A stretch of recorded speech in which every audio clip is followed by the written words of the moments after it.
Meher Baba's life began quietly and it ended in silence. He was born Merwan Shehryar Irani in 1894 in the Indian town of Pune. His parents were Zoroastrian. His mother's family had come to India from Iran to escape religious persecution. His father, however, was a seeker of the truth and had come from Iran to India in search of God. Merwan attended British schools in Pune. He was an outstanding student and an excellent athlete.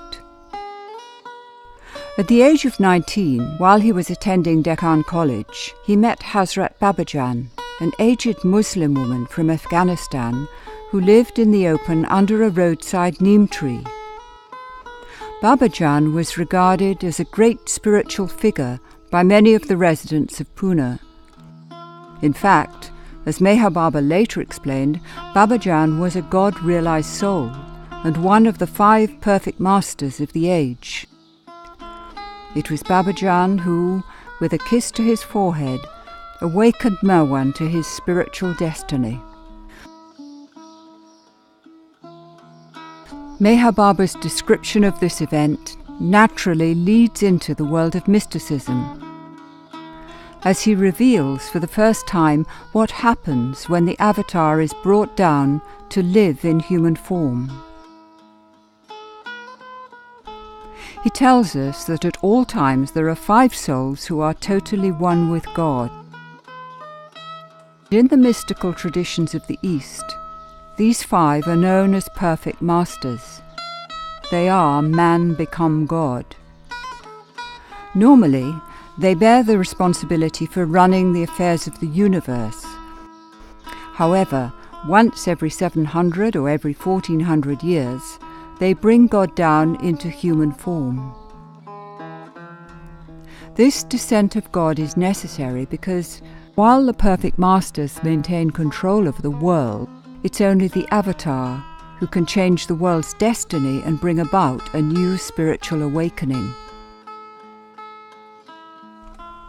To effect this descent, the 5 perfect masters draw a veil of normal consciousness over the avatar and carefully arrange the circumstances of his birth. For a while, he appears as an ordinary person. And then, when the time is ripe, one of the perfect masters lifts this veil, and the avatar experiences his true existence as God.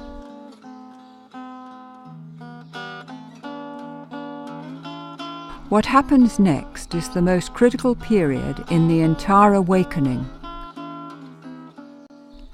Working in concert, the 5 perfect masters train the avatar to balance his state of unlimited God realization with the limited consciousness of the normal or material world. This is difficult, as the material world is only a dim shadow of God's infinite existence and has no substance of its own.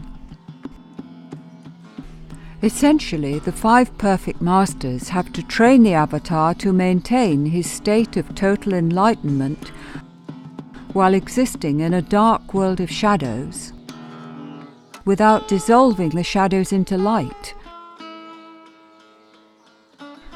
It is very difficult for the avatar to achieve this delicate balance, but it is essential, for it affords him the ability to effect changes in the structure and the destiny of the world. This he achieves through all that he does, as his every act is grounded in the limitless existence of God.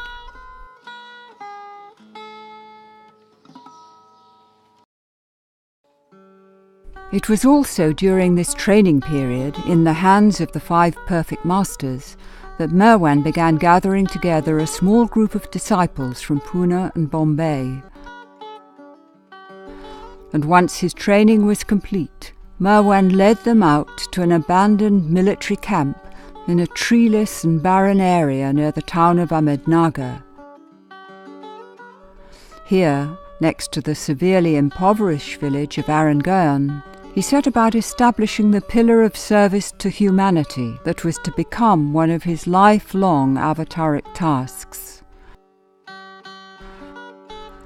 Meher Baba, as he was now called, the name meaning compassionate father, established a free dispensary, hospital, and a school, and for the first time brought life's basic necessities to the destitute villages.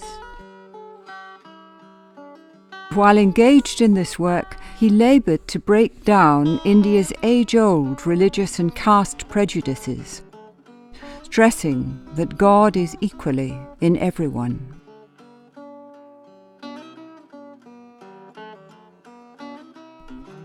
It was against this desolate but peacefully remote, arid landscape that Meher Baba began describing to his small group of followers the goal of life, the purpose of creation, and the avatar's role.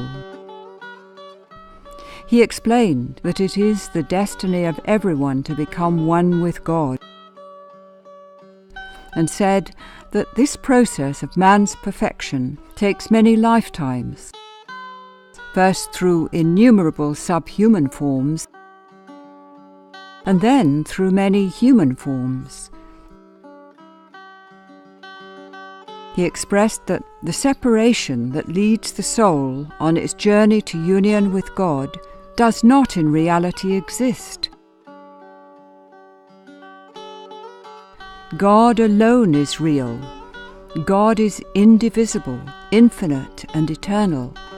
And God is uncreated, without a beginning nor an end. He said that the apparent division of God's infinity into an infinite number of forms is necessary so that God can express the limitless love and compassion that is his true nature. Without this apparent separation, there is no possibility of love between the lover and the beloved. He said that the charm of love generated by this separation is so great that God cannot resist taking human form once every 700 or every 1400 years.